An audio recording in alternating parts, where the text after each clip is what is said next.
बहुत ही ਸਤਿਕਾਰਯੋਗ ਗੁਰੂ ਰੂਪ ਗੁਰੂ ਸਵਾਰੇ ਖਾਲਸਾ ਜੀ। ਆਓ ਸਭ ਤੋਂ ਪਹਿਲਾਂ ਗੁਰੂਦੇਵ ਪਾਤਸ਼ਾਹ ਦੀ ਬਖਸ਼ਿਸ਼ ਮੁਕੱਦਸ ਫਤਿਹ ਬੁਲੰਦ ਕਰੀਏ। ਸਤਿਕਾਰ ਸਹਿਤ ਆਖਣਾ ਜੀ ਵਾਹਿਗੁਰੂ ਜੀ ਕਾ ਖਾਲਸਾ ਵਾਹਿਗੁਰੂ ਜੀ ਕੀ ਫਤਿਹ। ਬਹੁਤ ਹੀ ਭਖਿਆ ਹੋਇਆ ਮੁੱਦਾ ਜਿਸ ਦੇ ਉੱਪਰ ਤੁਸੀਂ ਰੋਜ਼ ਵੀਡੀਓ ਸਮਾਜਿਕ ਮਾਧਿਅਮਾਂ ਦੇ ਉੱਪਰ ਵੇਖ ਰਹੇ ਹੋ ਕਿ ਸ੍ਰੀ ਦਰਬਾਰ ਸਾਹਿਬ परिसर ਦੀ ਅਕਾਲ ਤਖ਼ਤ ਸਾਹਿਬ ਵਾਲੀ ਬਾਹੀ ਦੇ ਬਾਰ-ਬਾਰ ਜੋੜਾ ਘਰ ਦੀ ਇਮਾਰਤ ਤਾਮੀਰ ਕਰਨ ਦੇ ਦੌਰਾਨ ਕਾਰ ਸੇਵਾ ਵਾਲੇ ਬਾਬਿਆਂ ਦੇ ਵੱਲੋਂ ਜਦੋਂ ਖੁਦਾਈ ਕੀਤੀ ਗਈ ਤੇ ਅੰਦਰੋਂ ਇੱਕ ਪੁਰਾਣੀਆਂ ਇੱਟਾਂ ਦੀ ਇਮਾਰਤ ਨਿਕਲੀ। ਉਹ ਇਮਾਰਤ ਕਿਹੜੀ ਹੈ, ਉਸ ਦੇ ਵਾਰਿਸ ਕੌਣ ਨੇ, ਇਤਿਹਾਸਕ ਤੌਰ ਤੇ ਉਸ ਦੀ ਪ੍ਰਮਾਣਿਕਤਾ ਕੀ ਹੈ, ਇਤਿਹਾਸਕ ਤੌਰ ਤੇ ਉਸ ਦੀ ਅਹਿਮੀਅਤ ਕੀ ਹੈ, ਜਾਂ ਫਿਰ ਉਹ ਪੁਰਾਣੀ ਕਿੰਨੀ ਕੁ ਹੈ। ਬਹੁਤ ਸਾਰੇ ਸਵਾਲ ਨੇ ਜਿਨ੍ਹਾਂ ਨੂੰ ਲੈ ਕੇ ਮੀਡੀਆ ਵਾਲੇ ਵੀਰ ਜਿਹੜੇ ਨੇ ਉਹ ਵੱਖ-ਵੱਖ ਜਗ੍ਹਾ ਦੇ ਉੱਪਰ ਖੋਜ ਕਰ ਰਹੇ ਨੇ। ਰੋਜ਼ ਨਵੇਂ ਲੇਖ, ਨਵੇਂ ਉਹਨਾਂ ਦੇ ਬਿਆਨ, ਨਵੀਆਂ ਗੱਲਾਂ ਜਿਹੜੀਆਂ ਉਹ ਮੀਡੀਆ ਦੇ ਵਿੱਚ ਆ ਰਹੀਆਂ ਨੇ। ਵੀਡੀਓ ਤੁਸੀਂ ਤਕਰੀਬਨ ਸਾਰਿਆਂ ਨੇ ਵੇਖੀ ਹੈ ਕਿ ਜਿਸ ਵੇਲੇ ਇਸ ਪਾਸੇ ਜਿਹੜੀ ਅਕਾਲ ਤਖ਼ਤ ਸਾਹਿਬ ਦੀ ਜੋੜਾ ਘਰ ਵਾਲੀ ਬਾਹੀ ਹੈ,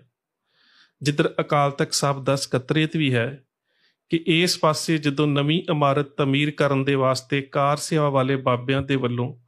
ਖੁਦਾਈ ਕੀਤੀ ਗਈ ਤਾਂ ਉਸ ਖੁਦਾਈ ਦੇ ਦੌਰਾਨ ਅੰਦਰੋਂ ਇੱਕ ਪੁਰਾਤਨ ਜਿਹੜੀ ਇਮਾਰਤ, ਉਸ ਦਾ ਕਹਿ ਸਕਦੇ ਹੋ ਕਿ ਖੰਡਰ ਜਿਹੜਾ ਉਹ ਨਿਕਲਿਆ। ਸੋ ਇਸ ਸਾਰੇ ਮਸਲੇ ਨੇ ਸਿੱਖ ਕੌਮ ਦੇ ਵਿੱਚ ਇੱਕ ਨਵੇਂ ਵਿਵਾਦ ਨੂੰ ਵੀ ਜਨਮ ਦਿੱਤਾ ਹੈ ਤੇ ਵਧੀਆ ਰੂਪ ਦੇ ਵਿੱਚ ਇੱਕ ਸੰਵਾਦ ਨੂੰ ਵੀ ਜਨਮ ਦਿੱਤਾ ਹੈ। ਕੌਮ ਦੇ ਵਿੱਚ ਸਮਾਜਿਕ ਮਾਧਿਅਮਾਂ ਦੇ ਉੱਪਰ ਜਿਸ ਤਰ੍ਹਾਂ ਦੀ ਇੱਕ ਦੂਜੇ ਪ੍ਰਤੀ ਦੂਸ਼ਣਬਾਜ਼ੀ ਹੋਈ ਹੈ, ਉਸ ਤੋਂ ਤਾਂ ਇੰਝ ਲੱਗਦਾ ਹੈ ਕਿ ਇੱਕ ਵਿਵਾਦ ਨੂੰ ਜਨਮ ਦਿੱਤਾ ਗਿਆ ਹੈ। ਪਰ ਜਿਸ ਤਰ੍ਹਾਂ ਦੇ ਨਾਲ ਇਸ ਮੁੱਦੇ ਤੋਂ ਬਾਅਦ ਕੌਮ ਦੀ ਨੌਜਵਾਨੀ ਦੇ ਵਿੱਚ ਇੱਕ ਤਰ੍ਹਾਂ ਦੀ ਚੇਤਨਤਾ ਦਾ ਪ੍ਰਕਾਸ਼ ਹੋਇਆ ਕਿ ਅਸੀਂ ਜਿਹੜੀਆਂ ਸਾਡੀਆਂ ਪੁਰਾਣੀਆਂ ਵਿਰਾਸਤੀ ਤੇ ਇਤਿਹਾਸਕ ਇਮਾਰਤਾਂ ਨੇ ਉਹਨਾਂ ਦੀ ਸੰਭਾਲ ਕਰਨੀ ਹੈ, ਤਾਂ ਉਹਦੇ ਨਾਲ ਇੱਕ ਚੰਗੇ ਸੰਵਾਦ ਦਾ ਜਨਮ ਵੀ ਹੋਇਆ, ਇੱਕ ਚੰਗੀ ਚਰਚਾ ਦਾ ਜਨਮ ਵੀ ਹੋਇਆ ਕਿ ਕਮ ਸੇ ਕਮ ਸਾਡੀ ਕੌਮ ਦੇ ਵਿੱਚ ਕਿਤੇ ਨਾ ਕਿਤੇ ਇਸ ਅਹਿਸਾਸ ਨੇ ਤੇ ਜਨਮ ਲਿਆ ਹੈ ਕਿ ਸਾਨੂੰ ਆਪਣੀਆਂ ਪੁਰਾਤਨ ਇਮਾਰਤਾਂ, ਸਾਨੂੰ ਆਪਣੀਆਂ ਵਿਰਾਸਤੀ ਇਮਾਰਤਾਂ, ਸਾਨੂੰ ਆਪਣੇ ਇਤਿਹਾਸਕ ਜਿਹੜੇ ਆਰਟੀਫੈਕਟ ਜਾਂ ਹੋਰ ਜੋ ਕੁਛ ਵੀ ਹੈ ਉਸ ਦੀ ਸੰਭਾਲ ਕਰਨੀ ਬਹੁਤ ਜ਼ਰੂਰੀ ਹੈ। ਸੋ ਇਹ ਜਿਹੜਾ ਸਾਰਾ ਜੋ ਕੁਛ ਵਰਤਾਰਾ ਚੱਲ ਰਿਹਾ ਹੈ, ਇਹਦੇ ਪਿਛੋਕੜ ਦੇ ਵਿੱਚ ਜਾਣਾ ਬਹੁਤ ਜ਼ਰੂਰੀ ਹੈ। ਉਹ ਜ਼ਰੂਰੀ ਇਸ ਕਰਕੇ ਹੈ ਕਿ ਜਿੰਨਾ ਚਿਰ ਤੱਕ ਸਾਨੂੰ ਇਸ ਸਾਰੇ ਕਹਿ ਸਕਦੇ ਹੋ ਕਿ ਜਿਹੜੀ ਇਮਾਰਤ ਜਿਸ ਇਲਾਕੇ ਦੇ ਵਿੱਚੋਂ ਜਾਂ ਜਿਸ ਖੇਤਰ ਦੇ ਵਿੱਚੋਂ ਅੰਦਰੋਂ ਪਟਾਈ ਕਰਨ ਤੋਂ ਬਾਅਦ ਮਿਲੀ ਹੈ, ਉੱਥੇ ਕਿਹੜੀਆਂ ਇਮਾਰਤਾਂ ਸਨ, ਉਹ ਇਮਾਰਤਾਂ ਕਦੋਂ ਤਾਮੀਰ ਹੋਈਆਂ, ਉਹ ਜ਼ਮੀਨਦੋਜ਼ ਕਦੋਂ ਹੋਈਆਂ, ਭਾਵ ਕਿ ਉਹ ਦਫਨ ਕਦੋਂ ਹੋਈਆਂ, ਉਹਨਾਂ ਇਮਾਰਤਾਂ ਦੇ ਵਾਰਿਸ ਕੌਣ ਸਨ, ਉਹ ਇਮਾਰਤਾਂ ਕੀ ਦਰਬਾਰ ਸਾਹਿਬ ਦਾ ਹਿੱਸਾ ਸਨ परिसर ਦਾ ਜਾਂ ਦਰਬਾਰ ਸਾਹਿਬ परिसर ਦਾ ਹਿੱਸਾ ਨਹੀਂ ਸਨ। ਇਹ ਬਹੁਤ ਸਾਰੇ ਸਵਾਲ ਨੇ ਜਿਨ੍ਹਾਂ ਨੂੰ ਕਹਿ ਸਕਦੇ ਹਾਂ ਕਿ ਮੂਲ ਰੂਪ ਦੇ ਵਿੱਚ ਤਾਂ ਹੀ ਸਮਝਿਆ ਜਾ ਸਕਦਾ ਹੈ ਜੇਕਰ ਇੱਕ ਤਾਂ ਸਾਨੂੰ ਸਾਰੇ ਹੀ ਇਤਿਹਾਸਕ ਤੱਥਾਂ ਦੀ ਜਾਣਕਾਰੀ ਹੋਵੇ, ਦੂਸਰੀ ਵਾਪਰੇ ਵਰਤਾਰਿਆਂ ਦਾ ਤੇ ਮੌਜੂਦਾ ਸਮੇਂ ਦੇ ਉੱਪਰ ਚੱਲ ਰਹੀ ਚਰਚਾ ਦੇ ਵਿੱਚੋਂ ਪ੍ਰਗਟ ਹੋਣ ਵਾਲੇ ਜਿਹੜੇ ਤੱਥ ਨੇ ਉਹਨਾਂ ਦਾ ਸਾਰਾ ਗਿਆਨ ਹੋਵੇ। ਸੋ ਪਹਿਲੀ ਗੱਲ ਤੇ ਜਦੋਂ ਇਹ ਗੱਲ ਆਉਂਦੀ ਹੈ ਬੁੰਗਾ, ਕਿਉਂਕਿ ਜਿਹੜੀਆਂ ਇਮਾਰਤਾਂ ਜ਼ਮੀਨਦੋਜ਼ ਨੇ ਜਾਂ ਜਿਹੜੀਆਂ ਹੁਣ ਸਾਨੂੰ ਨਜ਼ਰ ਆ ਰਹੀਆਂ ਨੇ ਜ਼ਮੀਨ ਦੀ ਖੁਦਾਈ ਤੋਂ ਬਾਅਦ, ਉਹਨਾਂ ਦੇ ਬਾਰੇ ਅਕਸਰ ਇਹੀ ਸ਼ਬਦ ਆ ਰਹੇ ਨੇ ਕਿ ਇੱਥੇ ਗਿਆਨੀਆਂ ਦਾ ਬੁੰਗਾ ਸੀ ਜਾਂ ਜਿਸ ਨੂੰ ਗੁਰਦਾਸਕਿਆਂ ਦਾ ਬੁੰਗਾ ਵੀ ਕਿਹਾ ਜਾਂਦਾ ਸੀ। ਇਸੇ ਤਰ੍ਹਾਂ ਇਹਦੇ ਨਾਲ ਹੋਰ ਵੀ ਕਈ ਬੁੰਗੇ ਸੀ, ਜਿਵੇਂ ਨਕਈ ਸਰਦਾਰਾਂ ਦਾ ਬੁੰਗਾ ਸੀ, ਉਸ ਤੋਂ ਬਾਅਦ ਅਭੈ ਸਿੰਘ ਹੁਕਮਨਾਮੇ ਵਾਲਿਆਂ ਦਾ ਬੁੰਗਾ ਸੀ, ਸਭ ਤੋਂ ਪਹਿਲਾਂ ਜਿਹੜਾ ਕੁੰਮੇਦਾਨ ਮੀਹਾਂ ਸਿੰਘ ਦਾ ਬੁੰਗਾ ਸੀ। ਸੋ ਪਹਿਲੀ ਗੱਲ ਤੇ ਹੈ ਬੁੰਗਾ ਸ਼ਬਦ ਨੂੰ ਸਮਝਣਾ, ਕਿਉਂਕਿ ਜਦੋਂ ਅਸੀਂ ਗੁਰਸ਼ਬਦ ਰਤਨਾਕਰ ਮਹਾਨ ਕੋਸ਼ ਦੇ ਵਿੱਚ ਭਾਈ ਕਾਹਨ ਸਿੰਘ ਨਾਭਾ ਨੇ ਜਿਹੜੇ ਬੁੰਗਾ ਸ਼ਬਦ ਦੇ ਅਰਥ ਕੀਤੇ ਨੇ, ਜਦੋਂ ਅਸੀਂ ਉਹਨਾਂ ਨੂੰ ਵੇਖਾਂਗੇ ਤਾਂ ਆ ਜਾ ਕੇ ਇਸ ਦਾ ਅਰਥ ਸਾਨੂੰ ਬੜੇ ਛੋਟੇ ਰੂਪ ਦੇ ਵਿੱਚ ਜਿਹੜਾ ਹੈ ਉਹ ਮਿਲੇਗਾ, ਉਹ ਹੈ ਇੱਕ ਰਹਾਇਸ਼ਗਾਹ। ਪਰ ਜਦੋਂ ਅਸੀਂ ਲੁਗਾਤੇ ਫਾਰਸੀ ਦੇ ਵਿੱਚ ਜਿਹੜੇ ਫਾਰਸੀ ਦੇ ਸ਼ਬਦਕੋਸ਼ ਨੇ, ਜਦੋਂ ਅਸੀਂ ਉਹਨਾਂ ਦੇ ਵਿੱਚ ਬੁੰਗਾ ਹਾਹੇ ਦੇ ਨਾਲ ਆ, ਅਸੀਂ ਕੰਨੇ ਦੇ ਨਾਲ ਵੈਸੇ ਅਕਸਰ ਪੰਜਾਬੀ 'ਚ ਲਿਖਦੇ ਹਾਂ, ਜਦੋਂ ਉਹਦੇ ਵਿੱਚ ਅਸੀਂ ਇਸ ਦੇ ਅਰਥ ਵੇਖਾਂਗੇ ਤਾਂ ਸਾਨੂੰ ਪਤਾ ਲੱਗੇਗਾ ਕਿ ਕੇਵਲ ਤੇ ਕੇਵਲ ਇੱਕ ਪਰਿਵਾਰਕ ਰਿਹਾਇਸ਼ ਨੂੰ ਬੁੰਗਾ ਨਹੀਂ ਕਿਹਾ ਜਾਂਦਾ, ਬਲਕਿ ਉਹ ਰਿਹਾਇਸ਼ ਜਿੱਥੇ ਬਹੁ ਗਿਣਤੀ ਲੋਕ ਰਹਿ ਸਕਦੇ ਨੇ, ਔਰ ਇੱਥੋਂ ਤੱਕ ਕਿ ਜਿੱਥੇ ਘੋੜੇ ਵੀ ਬੰਨੇ ਜਾ ਸਕਦੇ ਨੇ, ਭਾਵ ਕਿ ਇੱਕ ਵੱਡੀ ਇਮਾਰਤ ਜਿਹੜੀ ਹੈ ਉਸ ਨੂੰ ਬੁੰਗਾ ਕਿਹਾ ਜਾਂਦਾ ਹੈ। ਪਰ ਇਹਦੇ ਵਿੱਚ ਵੀ ਕੋਈ ਅਤਕਥਨੀ ਨਹੀਂ ਹੈ ਕਿ ਜਦੋਂ ਸਾਡੇ ਸਾਹਮਣੇ ਬੁੰਗਾ ਸ਼ਬਦ ਆਉਂਦਾ ਹੈ ਤਾਂ ਉਸ ਵੇਲੇ ਜਦੋਂ ਅਸੀਂ ਰਾਮਗੜੀਆ ਬੁੰਗੇ ਵੱਲ ਵੇਖਦੇ ਹਾਂ ਤਾਂ ਕਿਤੇ ਨਾ ਕਿਤੇ ਸਾਡੀ ਮਾਨਸਿਕਤਾ ਦੇ ਵਿੱਚ ਇਹ ਵੀ ਗੱਲ ਆ ਜਾਂਦੀ ਹੈ ਕਿ ਸ਼ਾਇਦ ਇਹ ਜਿਹੜੇ ਉੱਚੇ ਮਨਾਰ ਨੇ ਇਹਨਾਂ ਨੂੰ ਬੁੰਗੇ ਕਿਹਾ ਜਾਂਦਾ ਹੈ। ਨਹੀਂ, ਇਹ ਕੇਵਲ ਤੇ ਕੇਵਲ ਰਾਮਗੜੀਆ ਬੁੰਗਾ ਹੀ ਹੈ ਜਿਹੜਾ ਜਿਸ ਦੀ ਤਾਮੀਰ 1813 ਦੇ ਵਿੱਚ ਹੋਈ ਤੇ ਜਿਸ ਦੇ ਨਾਲ ਇਹ ਉੱਚੇ ਮਨਾਰ ਜਿਹੜੇ ਸੀਗੇ ਉਹ ਬਣਾਏ ਗਏ। ਜਿਹੜੇ ਬਾਕੀ ਬੁੰਗੇ ਨੇ ਜਿਨ੍ਹਾਂ ਦੀ ਗਿਣਤੀ ਦੇ ਬਾਰੇ ਅਸੀਂ ਬਾਅਦ ਦੇ ਵਿੱਚ ਗੱਲਬਾਤ ਕਰਾਂਗੇ, ਕਿਉਂਕਿ ਕੁਝ ਸਰੋਤਾਂ ਦੇ ਵਿੱਚ 84 ਲਿਖੀ ਗਈ ਹੈ, ਕੁਛ ਦੇ ਵਿੱਚ 71 ਹੈ ਤੇ ਕੁਛ ਜਿਹੜੇ ਸਰੋਤ ਨੇ ਉਹਨਾਂ ਦੇ ਵਿੱਚ ਇਹਨਾਂ ਦੀ ਗਿਣਤੀ 69 ਜਿਹੜੀ ਹੈ ਉਹ ਲਿਖੀ ਗਈ ਹੈ। ਸੋ ਇਸ ਸਾਰੇ ਇਤਿਹਾਸਕ ਪਿਛੋਕੜ ਨੂੰ ਜਾਣਨ ਦੇ ਵਾਸਤੇ ਸਭ ਤੋਂ ਪਹਿਲਾਂ ਤੇ ਸਾਨੂੰ ਜਾਣਨਾ ਪਵੇਗਾ ਕਿ ਜਦੋਂ ਗੁਰੂ ਰਾਮਦਾਸ ਪਾਤਸ਼ਾਹ ਨੇ ਇਸ ਅੰਮ੍ਰਿਤਸਰ ਸ਼ਹਿਰ ਨੂੰ, ਜਿਸ ਦਾ ਅੱਜ ਨਾਮ ਅਸੀਂ ਅੰਮ੍ਰਿਤਸਰ ਕਹਿੰਦੇ ਹਾਂ, ਜਦੋਂ ਇਸ ਸ਼ਹਿਰ ਨੂੰ ਵਸਾਇਆ ਤਾਂ ਇਸ ਸ਼ਹਿਰ ਦੀ ਅੰਦਰੂਨੀ ਕਹਿ ਸਕਦੇ ਹੋ ਕਿ ਜਿਹੜੀ ਹੱਦਬੰਦੀ ਸੀ, ਉਹ ਜਿੰਨੀ ਵੀ ਜ਼ਮੀਨ ਹੈ ਉਹ ਮੁੱਲ ਖਰੀਦੀ ਹੋਈ ਜ਼ਮੀਨ ਹੈ। ਕਹਿਣ ਤੋਂ ਭਾਵ ਹੈ ਕਿ ਜਿਹੜਾ ਪੁਰਾਣਾ ਅੰਮ੍ਰਿਤਸਰ ਸ਼ਹਿਰ ਹੈ ਉਸ ਸਾਰੇ ਸ਼ਹਿਰ ਦੀ ਜ਼ਮੀਨ ਇਸ ਸ਼ਹਿਰ ਨੂੰ ਵਸਾਉਣ ਕਰਕੇ ਗੁਰੂ ਸਾਹਿਬ ਨੇ ਮੁੱਲ ਖਰੀਦੀ ਹੈ, ਜਿਸ ਦਾ ਬਕਾਇਦਾ ਦੇ ਤੌਰ ਤੇ ਅਕਬਰ ਦੇ ਸਮੇਂ ਦੇ ਜਿਹੜੇ ਜ਼ਮੀਨੀ ਬੰਦੋਬਸਤ ਦੇ ਕਾਗਜ਼ਾਤ ਨੇ ਉਹਨਾਂ ਦੇ ਵਿੱਚ ਇਸ ਦਾ ਜ਼ਿਕਰ ਮਿਲਦਾ ਹੈ। ਹੁਣ ਅਸੀਂ ਅੱਗੇ ਚੱਲਦੇ ਹਾਂ ਕਿ ਕਿਉਂਕਿ ਇਹ ਕੇਵਲ ਤੇ ਕੇਵਲ ਦਰਬਾਰ ਸਾਹਿਬ ਦੀ ਉਸਾਰੀ ਹੀ ਨਹੀਂ ਕਰਨੀ ਸੀ, ਬਲਕਿ ਇੱਕ ਸ਼ਹਿਰ ਨੂੰ ਵਸਾਉਣਾ ਸੀ। ਹੁਣ ਅਸੀਂ ਅੱਗੇ ਚੱਲਦੇ ਹਾਂ ਕਿ ਜਦੋਂ ਸਰੋਵਰ ਦੀ ਪਟਾਈ ਕੀਤੀ ਗਈ ਤੇ ਸਰੋਵਰ ਦੀ ਪਟਾਈ ਦੇ ਦੌਰਾਨ ਜਿਹੜੀ ਵਿੱਚੋਂ ਮਿੱਟੀ ਨਿਕਲੀ, ਉਸ ਮਿੱਟੀ ਦੇ ਨਾਲ ਸਾਡੇ ਇਤਿਹਾਸਕ ਸਰੋਤਾਂ ਦੇ ਵਿੱਚ ਜ਼ਿਕਰ ਮਿਲਦਾ ਹੈ ਕਿ ਆਲੇ ਦੁਆਲੇ ਜਿਹੜੇ ਉਹਨਾਂ ਸਮਿਆਂ ਦੇ ਵਿੱਚ ਕਾਰੀਗਰ ਸਨ, ਜਿਹੜੇ ਸਿੱਖ ਸਨ, ਜਿਹੜੇ ਸੇਵਕ ਸਨ, ਜਿਹੜੇ ਗੁਰੂ ਸਾਹਿਬ ਨੇ ਵੱਖ-ਵੱਖ ਕਿੱਤਿਆਂ ਦੇ ਜਿਹੜੇ ਲੋਕ ਮੰਗਵਾ ਕੇ ਵੱਖ-ਵੱਖ ਬਾਜ਼ਾਰ ਵਸਾਏ ਸਨ, ਉਸ ਸਰੋਵਰ ਨੂੰ ਪੁੱਟਣ ਦੇ ਵਿੱਚੋਂ ਨਿਕਲੀ ਹੋਈ ਮਿੱਟੀ ਦੇ ਨਾਲ ਉਹਨਾਂ ਨੇ ਇਸ ਪਰਿਸਰ ਦੇ ਆਲੇ ਦੁਆਲੇ ਆਪਣੀਆਂ ਦੁਕਾਨਾਂ ਤੇ ਆਪਣੇ ਮਕਾਨ ਜਿਹੜੇ ਸੀ ਉਹ ਤਾਮੀਰ ਕੀਤੇ। ਕੁਝ ਮਕਾਨ ਬਹੁਤ ਵੱਡੇ ਵੀ ਤਾਮੀਰ ਕਰਵਾਏ ਗਏ ਗੁਰੂ ਸਾਹਿਬ ਦੀ ਦੇਖ ਰੇਖ ਦੇ ਵਿੱਚ, ਜਿਨ੍ਹਾਂ ਦੇ ਵਿੱਚ ਬਾਹਰੋਂ ਆਈਆਂ ਸੰਗਤਾਂ ਜਿਹੜੀਆਂ ਗੁਰੂ ਸਾਹਿਬ ਦੇ ਦਰਸ਼ਨ ਕਰਨ ਦੇ ਆਉਂਦੀਆਂ ਸਨ, ਉਹਨਾਂ ਦੇ ਵਿਸ਼ਰਾਮ ਕਰਨ ਦੀ ਜਾਂ ਰਿਹਾਇਸ਼ ਦੀ ਜਗ੍ਹਾ ਸੀ। ਸਮਾਂ ਬੀਤਦਾ ਗਿਆ, 100-150 ਸਾਲ ਦੇ ਵਿੱਚ ਬਹੁਤ ਸਾਰੇ ਮਕਾਨ ਉਹਨਾਂ ਸਮਿਆਂ ਦੇ ਵਿੱਚ ਪੱਕੇ ਵੀ ਬਣੇ, ਕੁਛ ਬਦਲੇ ਵੀ, ਕੁਛ ਛੋਟੇ ਤੋਂ ਵੱਡੇ ਵੀ ਹੋਏ, ਕੁਛ ਵੱਡੇ ਤੋਂ ਛੋਟੇ ਵੀ ਹੋਏ, ਜਿਸ ਤਰ੍ਹਾਂ ਅਕਸਰ ਹੁੰਦਾ ਹੈ ਸ਼ਹਿਰਾਂ ਦੇ ਵਿੱਚ। ਫਿਰ ਉਸ ਤੋਂ ਬਾਅਦ ਆ ਜਾਂਦੇ ਹਾਂ, ਕਿਉਂਕਿ ਅਸੀਂ ਜ਼ਿਆਦਾ ਜਿਹੜਾ ਕੰਸਨਟਰੇਟ ਕਰਨਾ ਹੈ, ਜਿਹੜਾ ਜ਼ਿਆਦਾ ਧਿਆਨ ਦੇਣਾ ਹੈ ਉਹ ਬੁੰਗਿਆਂ ਦੇ ਉੱਪਰ ਦੇਣਾ ਹੈ। ਸੋ ਉਸ ਤੋਂ ਬਾਅਦ ਜਦੋਂ ਅਹਿਮਦ ਸ਼ਾਹ ਅਬਦਾਲੀ ਨੇ ਹਮਲਾ ਕੀਤਾ ਹੈ ਤੇ ਸ੍ਰੀ ਦਰਬਾਰ ਸਾਹਿਬ ਪਰਿਸਰ ਦੀ ਬੇਅਦਬੀ ਕੀਤੀ ਹੈ, ਉਸ ਸਮੇਂ ਸਾਨੂੰ ਇਤਿਹਾਸ ਦੇ ਸਰੋਤਾਂ ਦੇ ਵਿੱਚ ਇਸ ਗੱਲ ਦਾ ਜ਼ਿਕਰ ਆਉਂਦਾ ਹੈ ਕਿ ਜਿੰਨੇ ਵੀ ਆਲੇ ਦੁਆਲੇ ਦਰਬਾਰ ਸਾਹਿਬ ਪਰਿਸਰ ਦੇ ਆਲੇ ਦੁਆਲੇ ਉਸ ਸਮੇਂ ਦੇ ਵਿੱਚ ਵੱਡੇ ਤੇ ਛੋਟੇ ਮਕਾਨ, ਦੁਕਾਨਾਂ ਜਾਂ ਰਿਹਾਇਸ਼ਗਾਹਾਂ ਸਨ, ਉਹਨਾਂ ਸਾਰਿਆਂ ਨੂੰ ਮਲੀਆ ਮੇਟ ਕਰ ਦਿੱਤਾ ਗਿਆ। ਅਬਦਾਲੀ ਤਕਰੀਬਨ ਵੱਡੇ ਘੱਲੂਘਾਰੇ ਤੋਂ ਬਾਅਦ ਦੁਬਾਰਾ ਸਿੰਘਾਂ ਦੇ ਨਾਲ ਮੈਦਾਨੇ ਜੰਗ ਦੇ ਵਿੱਚ ਆ ਕੇ ਲੜਨ ਦਾ ਹੌਸਲਾ ਨਾ ਕਰ ਸਕਿਆ। ਮਿਸਲਾਂ ਜਿਹੜੀਆਂ ਸੀ ਹੌਲੀ ਹੌਲੀ ਤਾਕਤਵਰ ਹੁੰਦੀਆਂ ਗਈਆਂ ਤੇ ਜਦੋਂ ਦਰਬਾਰ ਸਾਹਿਬ ਦੀ ਮੁੜ ਉਸਾਰੀ ਕਰਵਾਈ ਗਈ ਤਾਂ ਉਸ ਸਮੇਂ ਕੁਝ ਮਿਸਲਾਂ ਦੇ ਮੁਖੀਆਂ ਨੇ ਦਰਬਾਰ ਸਾਹਿਬ ਦੀ ਨਿਗਰਾਨੀ ਦੇ ਵਾਸਤੇ ਆਪਣੇ ਜਿਹੜੇ ਸੀ ਕੁਝ ਬੁੰਗੇ ਤਾਮੀਰ ਕਰਵਾਏ।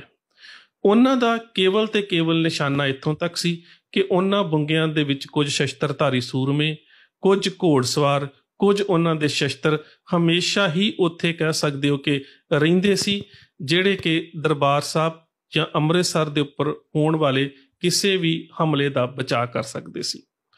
ਸੋ ਉਹਨਾਂ ਸਮਿਆਂ ਦੇ ਵਿੱਚ ਸਾਨੂੰ ਥੋੜ੍ਹਾ ਥੋੜ੍ਹਾ ਇਹ ਜਿਹੜਾ ਪੱਖ ਮਿਲਣਾ ਸ਼ੁਰੂ ਹੋ ਜਾਂਦਾ ਹੈ। ਉਸ ਤੋਂ ਬਾਅਦ ਜਿਹੜੇ ਬਹੁਤ ਸਾਰੇ ਬੁੰਗਿਆਂ ਦੀ ਤਾਮੀਰ ਦੀ ਗੱਲ ਆਉਂਦੀ ਹੈ ਕਿ ਬਹੁਤ ਸਾਰੇ ਜਿਹੜੇ ਬੁੰਗੇ ਸੀ ਉਹ ਬਣਾਏ ਗਏ, ਤਾਂ ਇਹ ਤਕਰੀਬਨ ਸਨ 1800 ਤੋਂ ਲੈ ਕੇ 1882 ਤੱਕ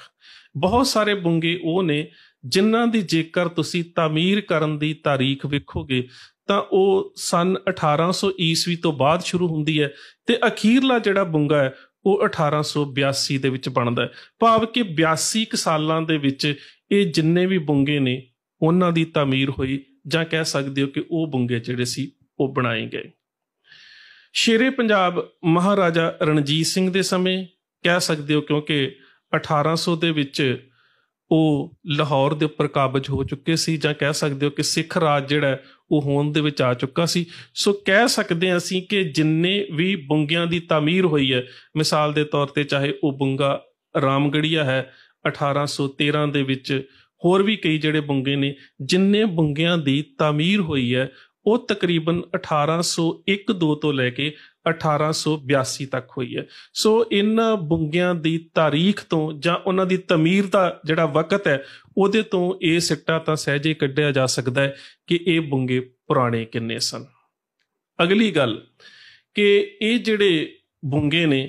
ਇਹ ਸਾਰੇ ਹੀ ਦਰਬਾਰ ਸਾਹਿਬ ਪਰਿਸਰ ਦੇ ਆਲੇ ਦੁਆਲੇ ਸਨ, ਤੇ ਜਿਹੜੇ ਅੱਜ ਦਰਬਾਰ ਸਾਹਿਬ ਨੂੰ ਜਾਣ ਦੇ ਰਸਤੇ ਨੇ ਉਹ ਰਸਤੇ ਉਹਨਾਂ ਸਮਿਆਂ ਦੇ ਵਿੱਚ ਨਹੀਂ ਸਨ। ਸੋ ਇਸ ਕਰਕੇ ਅਸੀਂ ਕਹਿ ਸਕਦੇ ਹਾਂ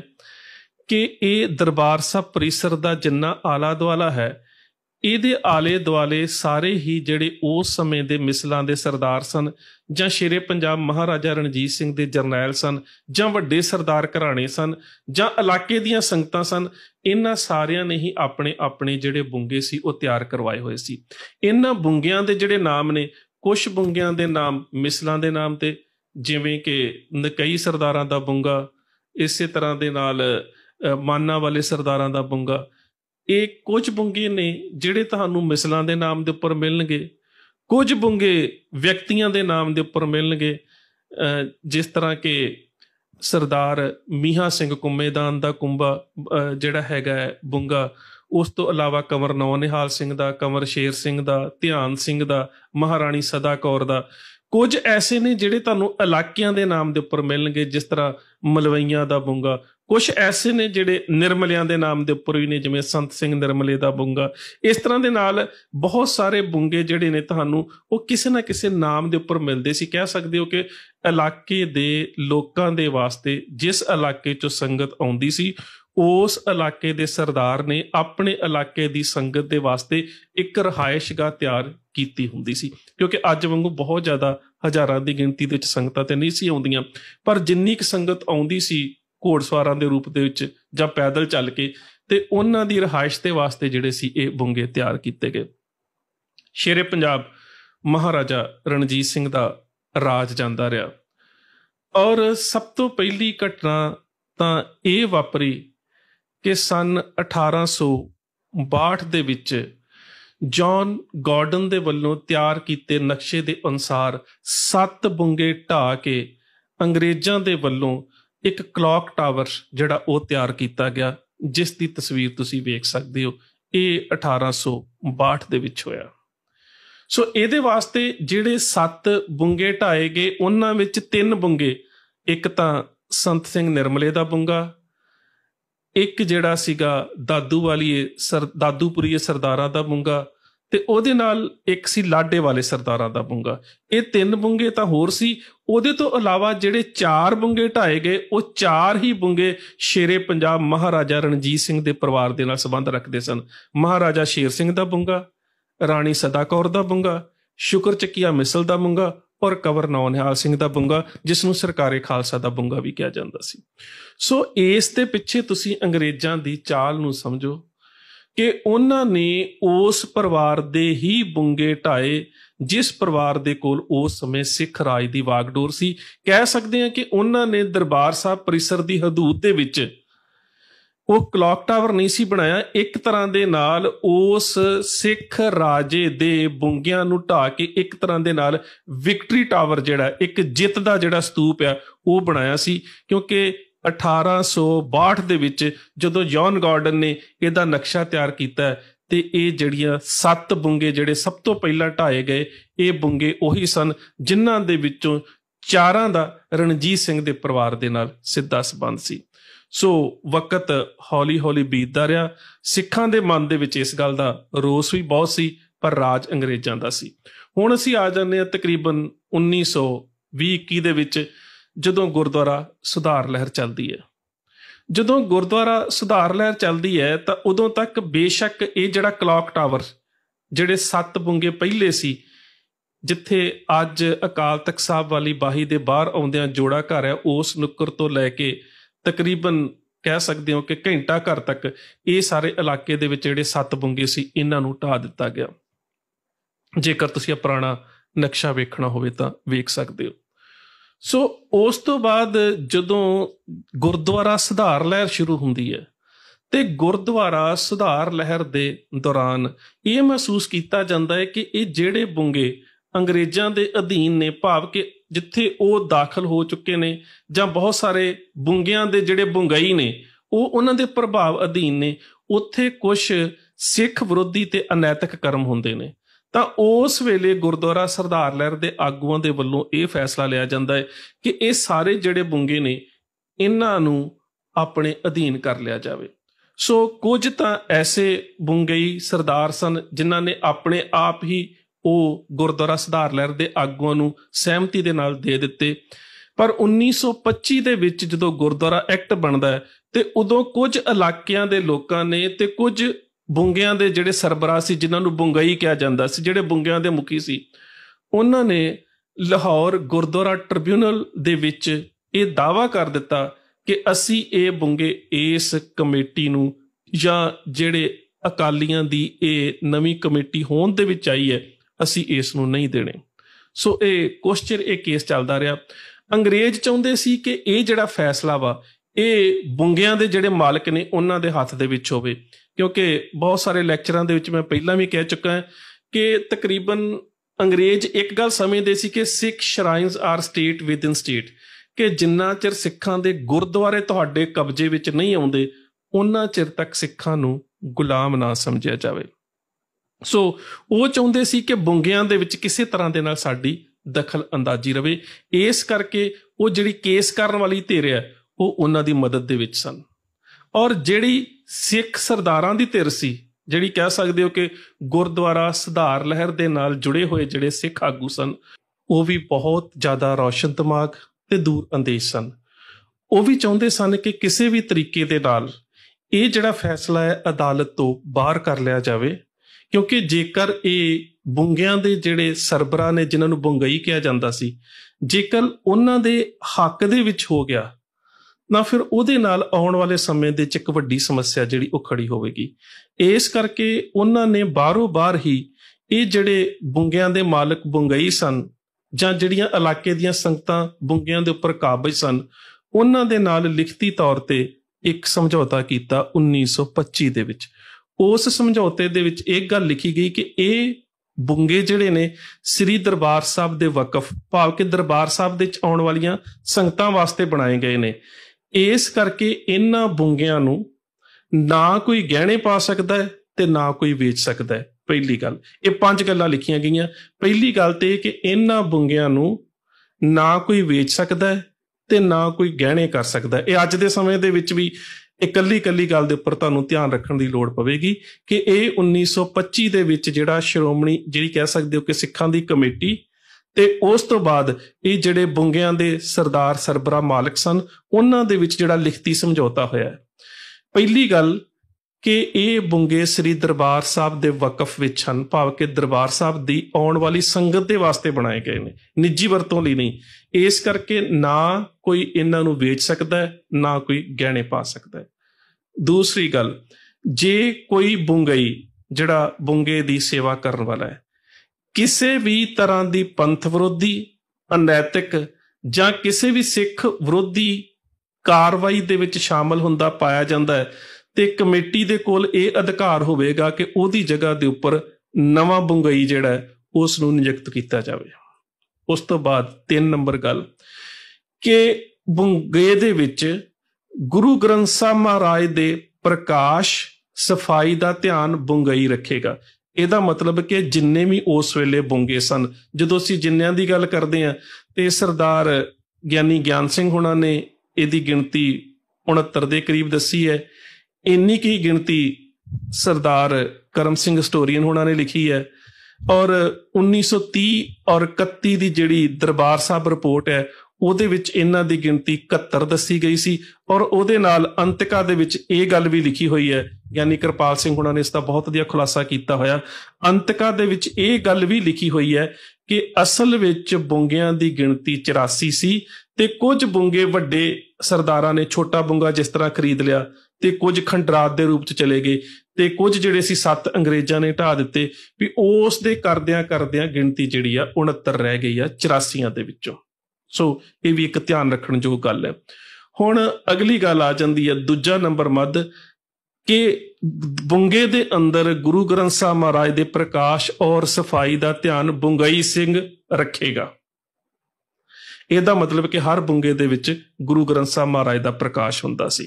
ਕਿਉਂਕਿ ਬੁੰਗੇ ਦੇ ਵਿੱਚ ਕੀਰਤਨ ਦੀ ਸਿਖਲਾਈ ਦਿੱਤੀ ਜਾਂਦੀ ਸੀ, ਗੁਰਮਤ ਵਿਦਿਆ ਦਿੱਤੀ ਜਾਂਦੀ ਸੀ, ਗਤਕਾ ਔਰ ਸ਼ਸਤਰ ਵਿਦਿਆ ਇਹਦੀ ਸਿਖਲਾਈ ਦਿੱਤੀ ਜਾਂਦੀ ਸੀ। ਔਰ ਕੁਛ ਜਿਹੜੇ ਹੈਗੇ ਸੀਗੇ ਬੁੰਗੇ ਉਹਨਾਂ ਵਿੱਚ ਬਕਾਇਦਾ ਮੱਲ ਅਖਾੜੇ ਵੀ ਸਾਜਦੇ ਸੀ। ਸੋ ਬਹੁਤ ਸਾਰੀਆਂ ਕਹਿ ਸਕਦੇ ਹੋ ਕਿ ਸਿੱਖਾਂ ਦੀਆਂ ਇਵੇਂ ਦੀਆਂ ਧਾਰਮਿਕ ਤੇ ਸਰੀਰਕ ਕਿਰਿਆਵਾਂ ਜਿਹੜੀਆਂ ਉਹ ਬੁੰਗਿਆਂ ਦੇ ਵਿੱਚ ਹੁੰਦੀਆਂ ਸੀ। ਪਰ ਰਹਿਣ ਵਾਲੀ ਸੰਗਤ ਦੇ ਕੋਲੋਂ ਕੋਈ ਕਿਰਾਇਆ ਨਹੀਂ ਲਿਆ ਜਾਵੇਗਾ। ਅਗਲੀ ਇਹਦੇ ਤੋਂ ਜਿਹੜੀ ਮੱਦ ਹੈ ਉਹ ਬੜੀ ਅਹਿਮ ਸੀ ਕਿ ਬੁੰਗੇ ਦਾ ਮੁਖੀ ਬੁੰਗਈ ਜਿਹੜਾ ਹੈ ਉਹ ਅੰਮ੍ਰਿਤਧਾਰੀ ਸਿੱਖ ਹੋਵੇਗਾ, ਪਰ ਜਿਹੜੇ ਬੁੰਗਿਆਂ ਦੇ ਨਾਲ ਸੰਬੰਧਿਤ ਪਰਿਵਾਰ ਰਹਿ ਰਹੇ ਨੇ ਉਹ ਉਹਨਾਂ ਚਿਰ ਤੱਕ ਇੱਥੇ ਰਹਿਣ ਦੇ ਹੱਕਦਾਰ ਹੋਣਗੇ ਜਿੰਨਾ ਚਿਰ ਤੱਕ ਉਹ ਸਿੱਖ ਧਰਮ ਦੇ ਵਿੱਚ ਹੋਣਗੇ। ਭਾਵ ਕਿ ਜੇਕਰ ਬੁੰਗੇ ਦੇ ਵਿੱਚ ਰਿਹਾਇਸ਼ ਗਾਹ ਬਣਾ ਕੇ ਰਹਿ ਰਿਹਾ ਪਰਿਵਾਰ ਜਿਹੜਾ, ਜੇਕਰ ਉਹ ਗੁਰਮਤ ਵਿਚਾਰਧਾਰਾ ਤੋਂ ਦੂਰ ਚਲਾ ਜਾਂਦਾ, ਸਿੱਖੀ ਤੋਂ ਦੂਰ ਚਲਾ ਜਾਂਦਾ, ਤੇ ਉਹਦੇ ਕੋਲ ਬੁੰਗੇ ਦੀ ਜਿਹੜੀ ਮਲਕੀਅਤ ਆ ਉਹ ਨਹੀਂ ਰਵੇਗੀ।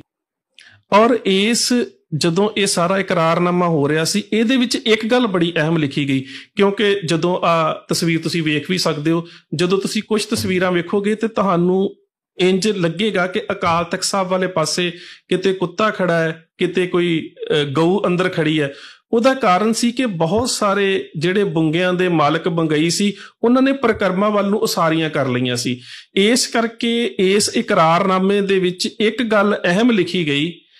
ਕਿ ਕੋਈ ਵੀ ਬੁੰਗਈ ਜਿਹੜਾ ਉਹ ਪਰਿਕਰਮਾ ਵਾਲੇ ਪਾਸੇ ਕਿਸੇ ਵੀ ਤਰ੍ਹਾਂ ਦੀ ਕੋਈ ਉਸਾਰੀ ਨਹੀਂ ਕਰੇਗਾ। ਜੇ ਉਹ ਉਸਾਰੀ ਕਰੇਗਾ ਤਾਂ ਕਮੇਟੀ ਦੇ ਵੱਲੋਂ ਢਾਹ ਦਿੱਤੀ ਜਾਵੇਗੀ। ਸੋ ਇਹ 5 ਗੱਲਾਂ ਜਿਹੜੀਆਂ ਸੀਗੀਆਂ ਇਹ 1925 ਦੇ ਵਿੱਚ ਬੁੰਗੇ ਦੇ ਜਿਹੜੇ ਬੁੰਗਈ ਸਨ, ਜਿਹੜੇ ਕਹਿ ਸਕਦੇ ਹੋ ਕਿ ਸਰਬਰਾ ਸਨ, ਤੇ ਜਿਹੜੀ ਸਿੱਖਾਂ ਦੀ ਕਮੇਟੀ ਸੀ ਉਹਦੇ ਵਿਚਕਾਰ ਜਿਹੜਾ ਸੀ ਇਹ ਸਮਝੌਤਾ ਹੋਇਆ। ਸੋ ਇਹ ਜਿਹੜੇ ਕਹਿ ਸਕਦੇ ਆ ਕਿ ਇਹ ਜਿਹੜੇ ਬੁੰਗੇ ਸੀ ਇਹ ਸ਼੍ਰੋਮਣੀ ਗੁਰਦੁਆਰਾ ਪ੍ਰਬੰਧਕ ਕਮੇਟੀ ਦੇ ਪ੍ਰਬੰਧ ਹੇਠ ਆ ਗਏ। ਉਸ ਤੋਂ ਬਾਅਦ ਮਸਲਾ ਚੱਲਿਆ ਕਿ ਹੁਣ ਇਹ ਸਾਰੇ ਕਹਿ ਸਕਦੇ ਹੋ ਕਿ ਜਿਹੜਾ ਜੋ ਕੁਝ ਅੰਗਰੇਜ਼ਾਂ ਦੇ ਰਾਜ ਦੇ ਦੌਰਾਨ ਹੋ ਰਿਹਾ ਸੀ ਜਾਂ ਹੋ ਚੁੱਕਾ ਸੀ ਉਸ ਨੂੰ ਜਿਹੜਾ ਸੀਗਾ ਉਹ ਸਿੱਖਾਂ ਨੇ ਉਹਨਾਂ ਕ੍ਰਿਤੀਆਂ ਨੂੰ ਦੂਰ ਕਰਨਾ ਸੀ। ਸੋ ਜਿਸ ਤਰ੍ਹਾਂ ਦੇ ਨਾਲ ਦਰਬਾਰ ਸਾਹਿਬ ਦੇ ਵਿੱਚੋਂ ਮੂਰਤੀਆਂ ਜਿਹੜੀਆਂ ਸੀ ਉਹ ਚੁੱਕੀਆਂ ਗਈਆਂ। ਉਸ ਤੋਂ ਬਾਅਦ 1940 ਦੇ ਵਿੱਚ ਜਿਹੜੇ 7 ਸਿੱਖਾਂ ਦੇ ਬੁੰਗਿਆਂ ਨੂੰ ਢਾਹ ਕੇ ਇਹ ਜਿਹੜਾ ਕਲੌਕ ਟਾਵਰ ਜੌਨ ਗਾਰਡਨ ਦੇ ਨਕਸ਼ੇ ਬਣਾਏ ਉੱਪਰ ਖੜਾ ਕੀਤਾ ਗਿਆ ਸੀਗਾ ਉਸ ਨੂੰ ਜਿਹੜਾ ਸੀ 1940 ਦੇ ਵਿੱਚ ਢਾਹ ਦਿੱਤਾ ਗਿਆ, ਜਿਸ ਦੀ ਤਸਵੀਰ ਤੁਸੀਂ ਵੇਖ ਸਕਦੇ ਹੋ। ਸੋ ਜਦੋਂ ਇਸ ਨੂੰ ਢਾਹ ਦਿੱਤਾ ਗਿਆ ਉਹਦੇ ਤੋਂ ਬਾਅਦ ਇਹ ਤਕਰੀਬਨ ਫਿਰ ਉਸ ਤੋਂ ਬਾਅਦ 38-39 ਦੇ ਵਿੱਚ ਹੀ ਸਿੱਖਾਂ ਨੇ ਇਸ ਗੱਲ ਦੀ ਜਿਹੜੀ ਸਿੱਖ ਲੀਡਰਸ਼ਿਪ ਨੇ ਆਪਸ ਵਿੱਚ ਚਰਚਾ ਕਰਨੀ ਸ਼ੁਰੂ ਕਰ ਦਿੱਤੀ ਕਿ ਦਰਬਾਰ ਸਾਹਿਬ ਦੇ ਵਿੱਚ ਜਿਹੜੀ ਸੰਗਤ ਵੱਧ ਆ ਰਹੀ ਹੈ, ਕੁਝ ਬੁੰਗੇ ਨੇ ਜਿਨ੍ਹਾਂ ਦੀ ਹਾਲਾਤ ਜਿਹੜੀ ਬੜੀ ਮਾੜੀ ਹੋ ਚੁੱਕੀ ਹੈ, ਉਹ ਖੰਡਰ ਬਣਦੇ ਜਾ ਰਹੇ ਨੇ ਤੇ ਪਰਿਕਰਮਾ ਨੂੰ ਖੁੱਲੀਆਂ ਕਰਨ ਦੀ ਲੋੜ ਹੈ ਤੇ ਦਰਬਾਰ ਸਾਹਿਬ ਨੂੰ ਕੁਝ ਹੋਰ ਪ੍ਰਵੇਸ਼ ਦੁਆਰ ਜਿਹੜੇ ਨੇ, ਦਰਵਾਜ਼ੇ ਜਿਹੜੇ ਨੇ ਉਹ ਬਣਾਉਣ ਦੀ ਲੋੜ ਹੈ। ਸੋ ਜਦੋਂ 1940 ਦੇ ਵਿੱਚ ਇਹ ਜਿਹੜਾ ਅੰਗਰੇਜ਼ਾਂ ਦੇ ਵੱਲੋਂ ਬਣਾਇਆ ਗਿਆ ਕਲੌਕ ਟਾਵਰ ਸੀ, ਜਦੋਂ ਉਸ ਨੂੰ ਢਾਹ ਦਿੱਤਾ ਗਿਆ ਤਾਂ ਉਸ ਤੋਂ ਬਾਅਦ ਪਰਿਕਰਮਾ ਖੁੱਲੀਆਂ ਕਰਨ ਦੇ ਦੌਰਾਨ ਇਹ ਜਿਹੜੇ ਕੁਛ ਬੁੰਗੇ ਸੀ ਉਹਨਾਂ ਦੇ ਵਾਸਤੇ ਫੈਸਲਾ ਕੀਤਾ ਗਿਆ ਕਿ ਇਹਨਾਂ ਨੂੰ ਢਾਹ ਦਿੱਤਾ ਜਾਵੇਗਾ, ਪਰ ਢਾਹ ਕੇ ਨਵੇਂ ਬੁੰਗਿਆਂ ਦੀ ਤਾਮੀਰ ਕੀਤੀ ਜਾਵੇਗੀ ਕਿ ਕੀਰਤਨੀਆਂ ਦੇ ਵਾਸਤੇ, ਪਾਠੀਆਂ ਦੇ ਵਾਸਤੇ, ਗਿਆਨੀਆਂ ਦੇ ਵਾਸਤੇ ਜਿਹੜੀਆਂ ਨਵੀਆਂ ਰਿਹਾਇਸ਼ਗਾਹਾਂ ਨੇ ਉਹ ਤਿਆਰ ਕੀਤੀਆਂ ਜਾਣਗੀਆਂ।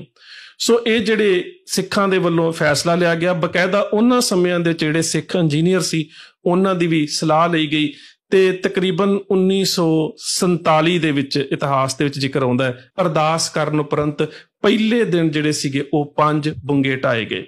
ਇੱਕ ਤਾਂ ਇੱਧਰ ਅਕਾਲ ਤਖਤ ਸਾਹਿਬ ਵਾਲੇ ਪਾਸੇ ਘੜਿਆਲਾ ਵਾਲਾ ਬੁੰਗਾ ਤੇ ਝੰਡਾ ਬੁੰਗਾ, ਜਿਹੜਾ ਤੁਸੀਂ ਅੱਜ ਪ੍ਰਵੇਸ਼ ਦੁਆਰ ਵੇਖਦੇ ਹੋ, ਉਹਨੂੰ ਬਣਾਉਣ ਵਾਸਤੇ ਜਿਹੜਾ 2 ਨਿਸ਼ਾਨ ਸਾਹਿਬਾਂ ਦੇ ਵਿਚਕਾਰ ਹੈ। ਇੱਕ ਬਿਲਕੁਲ ਇਹਦੇ ਸਾਹਮਣੇ ਜਿਹੜੀਆਂ ਪੌੜੀਆਂ ਲਾਲ ਇਮਾਰਤ ਦੇ ਲਾਗੋਂ ਉਤਰਦੀਆਂ ਨੇ, ਉਹਨਾਂ ਨੂੰ ਉੱਥੋਂ ਰਸਤਾ ਦੇਣ ਦੇ ਵਾਸਤੇ ਮਾਨਾ ਵਾਲਿਆਂ ਦਾ ਬੁੰਗਾ ਔਰ ਨਿਰਮਲਿਆਂ ਦਾ ਬੁੰਗਾ ਉਹ ਢਾਏ ਗਏ। ਤੇ ਤੀਜੀ ਜਿਹੜੀ ਹੁਣ ਜਿਸ ਨੂੰ ਅਸੀਂ ਘੰਟਾ ਘਰ ਕਹਿੰਦੇ ਆ, ਉਹਦੇ ਲਾਗੇ ਮਲਵਈਆਂ ਦਾ ਬੁੰਗਾ ਸੀ, ਉਸ ਨੂੰ ਢਾਇਆ। ਇਹ ਜਿਹੜੇ 5 ਬੁੰਗੇ ਸੀ ਉਹ ਢਾਹ ਦਿੱਤੇ ਗਏ ਤੇ ਪਰਿਕਰਮਾ ਜਿਹੜੀਆਂ ਸੀ ਉਹ ਖੁੱਲੀਆਂ ਕਰ ਦਿੱਤੀਆਂ ਗਈਆਂ।